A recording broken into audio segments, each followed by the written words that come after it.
Let's go to Christchurch now, where the Mayor, Lianne Dalziel, says attending yesterday's ANZAC Day service crystallised her decision to stand for a second term. There had been speculation that Ms Dalziel wouldn't throw her hat in the ring again, fueled by comments she made in a recent radio interview that it would be an understatement to say the job was exhausting. We're going to look at Christchurch and the issues facing it in some depth before the elections in October. But first, why did Ms Dalziel decide to stand again now? Well, there is a lot to be done here in Christchurch, and I really hadn't appreciated how much people had come to rely on that sense of stability and confidence that I think we've been able to bring to the table this time round.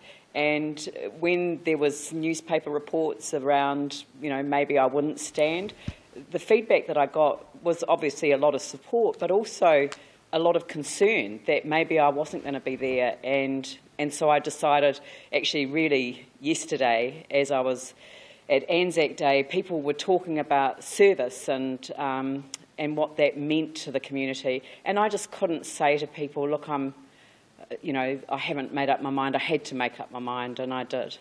Yeah. I think you were being interviewed by a colleague, Chris Lynch, and he asked you if you were exhausted, and you said something along the lines that was an understatement. And then you kind of pulled back from that position and said you were crook at the time. I just wonder what's wrong with being exhausted. I mean, people would expect you to be exhausted in that job, in that city, wouldn't they? Well, look, the thing was that what Chris actually said was, have you found the last 3 years mentally exhausting? Well, there is nobody in Christchurch that wouldn't have answered that question in the way that I did. He then suggested to me that perhaps it was an understatement, which is actually what I agreed to. It was an understatement. Look, people in the city, generally speaking, are pretty exhausted. And it's not everyone's in the same position.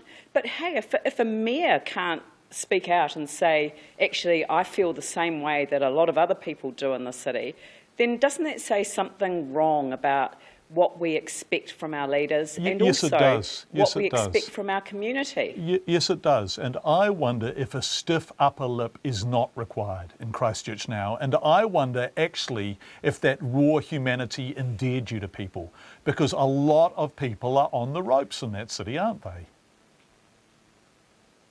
Well, that's absolutely right, and I think that I've struggled to promote my champion role for resilience, because people in this area have become quite sick of people coming along and saying you're all so resilient.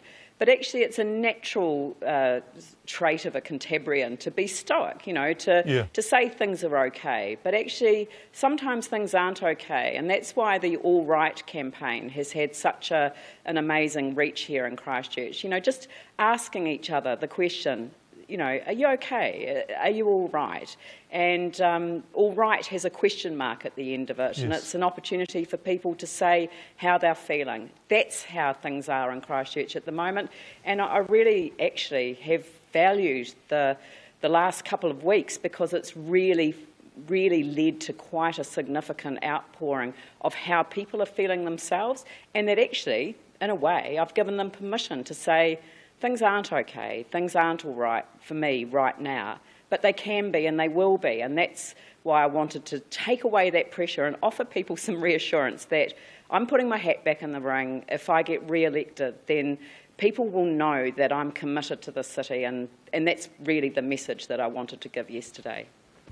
Gosh, it's a tough job, and I don't know that the rest of New Zealand quite understands how tough it is. And in part it's tough because of what Christchurch has been through, but in part it's tough because these are uncharted waters, and there are a whole lot of new organisations. Sarah's gone, but you've got Otakaro and Regenerate Christchurch. You've got the minister, Jerry Brownlee, who was a big and imposing figure, and you were trying to find a way not only for yourself but for the council in this rebuild facing the future. What is the Mayor's role in that mix?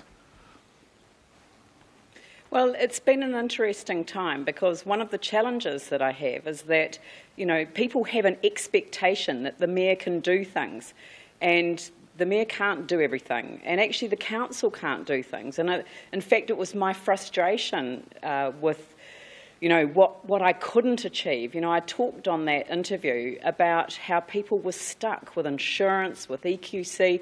Yeah, hold on. That's the issue, isn't it? That is the issue in a nutshell, because the Mayor can't control any of that, any of it. I'm hugely optimistic though, John. I don't want to leave this negatively. I'm hugely optimistic for the city. And that's why I think it's so important to focus on getting those people who are stuck over the line, because they can share in what is going to be a magnificent future. So I've never wavered in my optimism for the future of the city, and there are some wonderful things yet to come. The future of the residential red zone, what's going to happen out in New Brighton, these regeneration plans in the city.